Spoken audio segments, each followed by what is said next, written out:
My name is Maria. I am 24 years old. And the worst moment of my life began with my sister screaming my name. It was early evening. The sun was going down and the living room lights were still off. I remember that clearly. I was standing near the window, holding my phone, when I heard Emily's voice. It wasn't normal. It was sharp, broken, full of anger. Maria. I turned around slowly. My heart dropped before I even saw her face. She was crying. Not quiet crying. The kind that shakes your whole body. Her hands were shaking as she pointed straight at me like I was a criminal. "You ruined my life," she shouted. "You took everything from me." The room felt suddenly very small. My parents were there. My aunt was sitting on the couch. Even my cousin stood near the door. Everyone's eyes moved from Emily. To me, I opened my mouth, but nothing came out. Emily kept going. "Don't act innocent," she said. "You know exactly what you did." I felt dizzy. My ears were ringing. I remember thinking, what is happening? I hadn't even spoken to her properly in weeks. My mother stood up and looked at me with tears in her eyes. "Maria," she said softly, "is this true?" That question hurt more than the yelling. I looked at my father. He didn't say anything. He didn't defend me. He just looked tired, disappointed. "I didn't do anything," I whispered. Emily laughed through her tears. "Of course you'd say that," she said. "You've always been jealous of me." Jealous. That word stayed in the air like poison. I felt my chest tighten. My hands were cold. I wanted to scream, to beg them to listen to me. But no one asked how I felt. No one asked for proof. Emily was crying, and that was enough. That night, everything changed. After that, my phone stopped buzzing. No messages. No calls. Family dinners continued without me. When I walked into a room, conversations stopped. People looked away. Emily told everyone her story. She said I talked behind her back. She said I destroyed her engagement. She said I ruined her job opportunity, and somehow, people believed her. I stayed quiet. Not because I was guilty, but because I was shocked. I didn't understand how my own sister could say these things about me. I didn't understand how fast love could turn into blame. At night, I lay in bed staring at the ceiling, replaying her words again and again. "You ruined my life." I started questioning myself. Did I say something wrong? Did I do something without realizing it? Was this somehow my fault? But deep inside, under all the fear and pain, I knew one thing. I was being blamed for something I did not do. And the truth, the real truth, was waiting to be seen after that night. The house no longer felt like home. The walls were the same. The furniture hadn't moved. But something invisible had settled in every corner. Silence, heavy and cold. It followed me from room to room. Like I didn't belong there anymore. Emily stopped talking to me completely. Not even angry words. Not even insults. Just nothing. She would walk past me like I was air. If we entered the kitchen at the same time, she would turn around and leave. If I spoke, she pretended not to hear. And every time she did that, it hurt more than her screaming ever did. My parents tried to act normal, but I could feel the distance. My mom cooked my favorite food one night and placed the plate in front of me without a word. She didn't sit down. She didn't smile. She just walked away. I wanted to tell her everything. I wanted to say, "Please believe me." But my throat felt tight, like the words were trapped inside. My dad barely looked at me when I tried to explain. He raised his hand and said, "Maria, just give it time." Time, as if time alone could fix lies, as if waiting would suddenly make the truth louder. Emily's life became the center of the house. Her pain, her heartbreak, her ruined future. Everyone spoke about her in whispers, like she was fragile glass. No one asked how I was sleeping. No one asked why I had dark circles under my eyes. No one noticed that I stopped eating properly. At night, I cried quietly into my pillow so no one would hear me. I felt embarrassed for being sad, embarrassed for existing. I kept asking myself one question over and over. Why would my own sister do this to me? Emily and I weren't always like this. When we were younger, she used to braid my hair before school. She used to call me Lala when she wanted something. We shared clothes, secrets, late-night laughs under the blankets. So what changed? I thought about her engagement to Ryan. How perfect everyone said they were. How proud she looked when she showed off her ring. How afraid she became when things started falling apart. Then something clicked. Inside me, Emily had always been afraid of failure. She needed people to admire her, to protect her, to feel sorry for her when things went wrong. And this time, something had gone very wrong, and I was the easiest person to blame. I was quiet. I didn't fight. I didn't scream back. I became the perfect villain in her story. One evening, overheard my aunt whispering to my mom in the hallway. She always lived in Emily's shadow, my aunt said. Maybe she finally snapped. I stood frozen.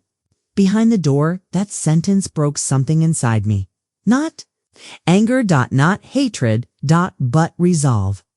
I realized something important that night. If I stayed silent forever, this lie would become the truth. Emily would move on. My family would heal. And I would remain the girl who ruined her sister's life. I didn't want revenge. I didn't want punishment. I wanted my name back. And somewhere in my mind, a memory started to surface. Something small. Something forgotten. A detail that might change everything. I didn't know it yet. But the truth was closer than I thought. That night, couldn't sleep.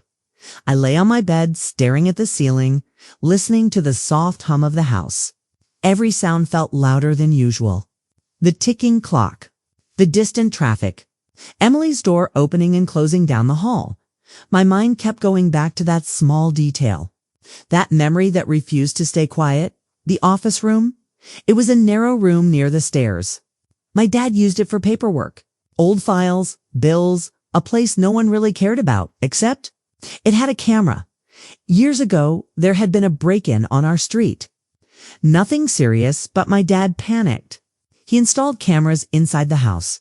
One in the living room, one near the back door, and one in the hallway facing the office room door.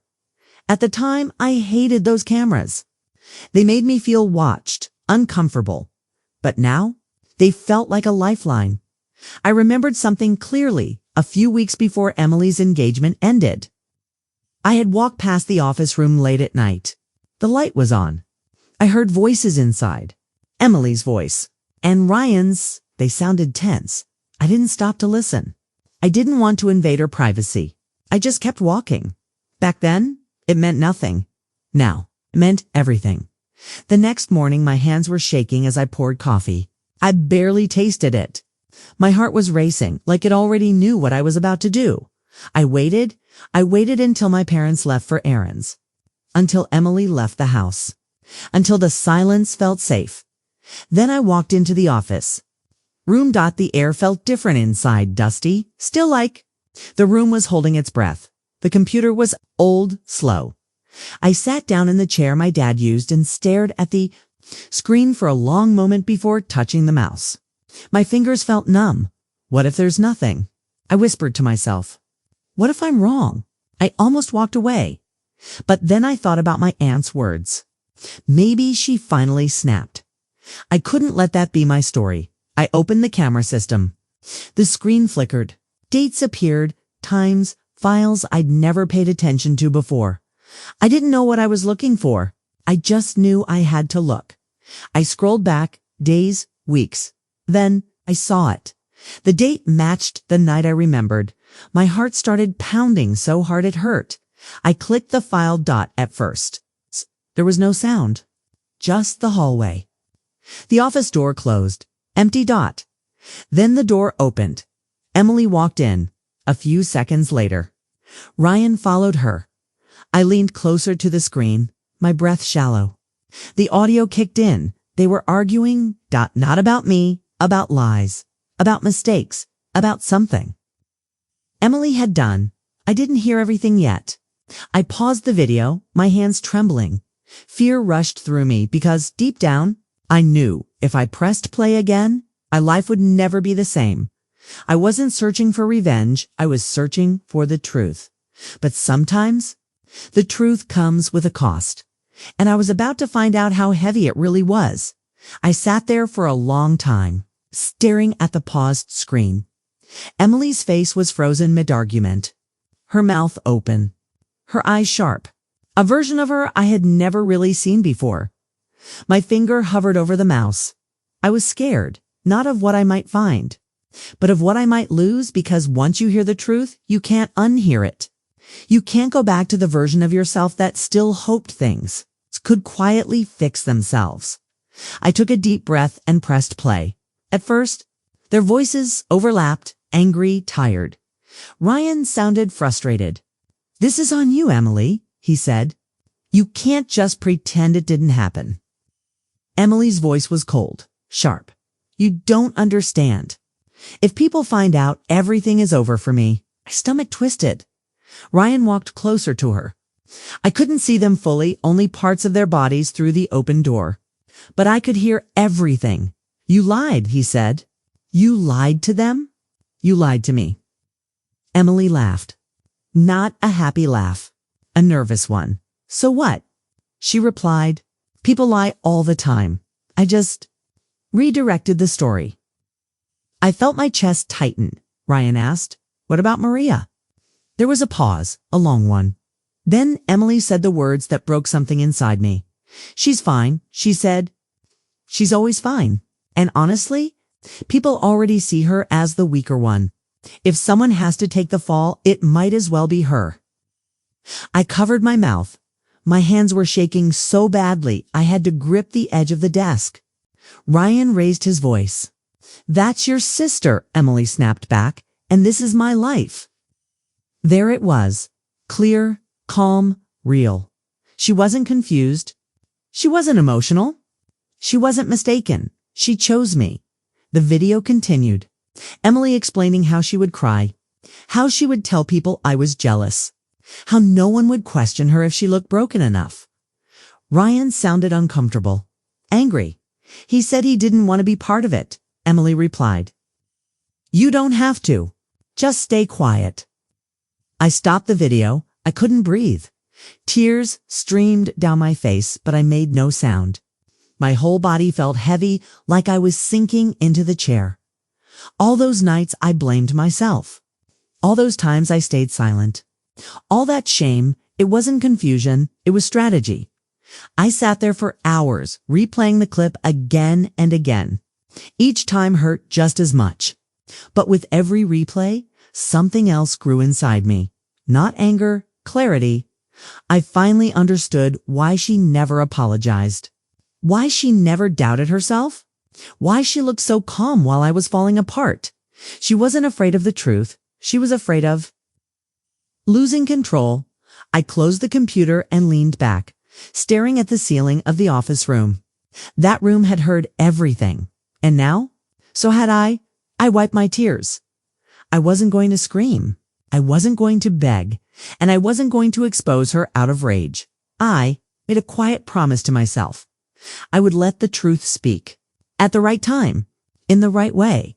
Because this wasn't about revenge anymore. This was about taking my life back.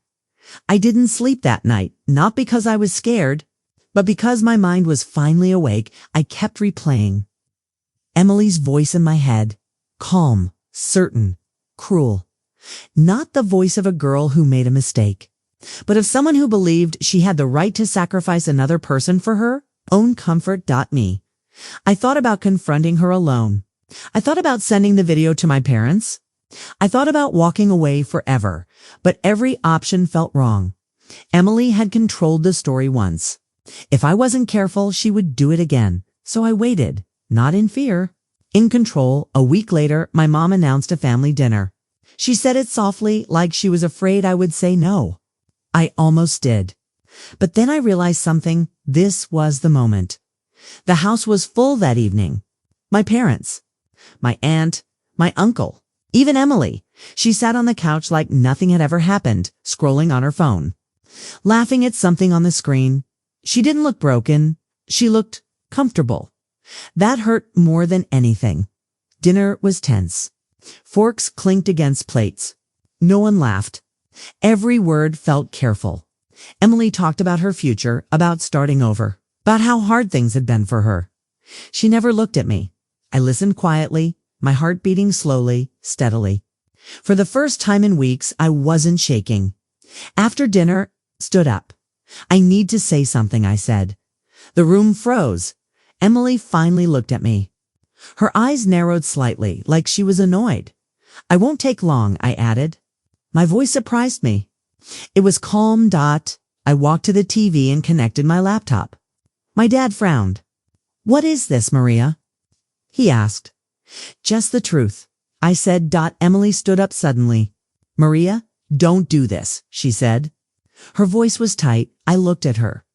Really looked at her. You already did, I replied. I pressed play. At first, there was confusion. Then recognition.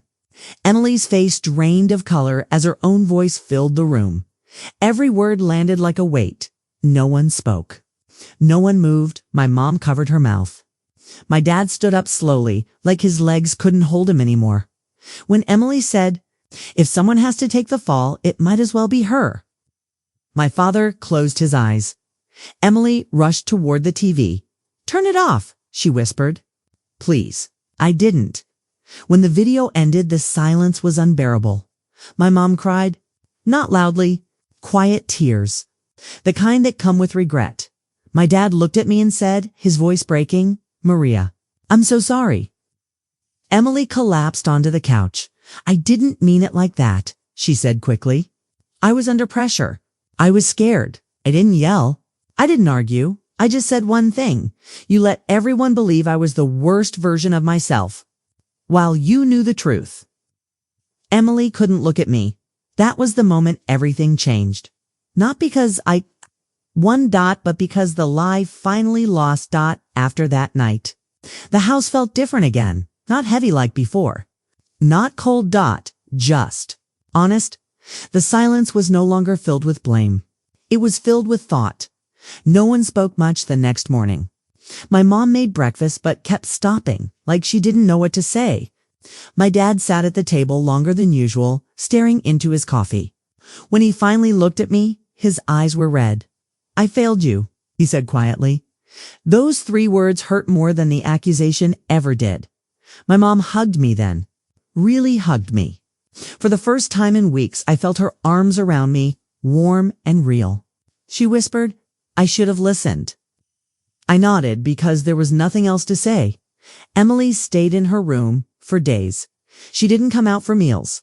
She didn't speak to anyone. When she finally did, it was to pack her things. I stood in the hallway as she dragged her suitcase past me. She didn't look angry anymore. She looked small. Before leaving, she stopped. I didn't think it would go this far, she said. I waited for an apology. It never came. But I wasn't surprised. Some people are more comfortable with regret than responsibility after Emily moved out. My family tried to fix what was broken. We talked more slowly, carefully. There were apologies, awkward dinners, long pauses. Healing didn't arrive all at once. It came in pieces. I still had nights where I replayed everything, where I wondered how easily I had been replaced in their trust, how quickly they believed I was capable of something terrible. That realization stayed with me, but it didn't harden me. It taught me something. Love without truth is fragile. Silence doesn't protect you. And peace sometimes comes from walking away, not winning. I didn't cut Emily out of my life with anger. I just stopped reaching. And I learned that distance can be kinder than forgiveness that isn't real. I moved forward. I focused on myself, my work, my voice, my confidence. For the first time, I didn't shrink to keep someone else comfortable. I grew.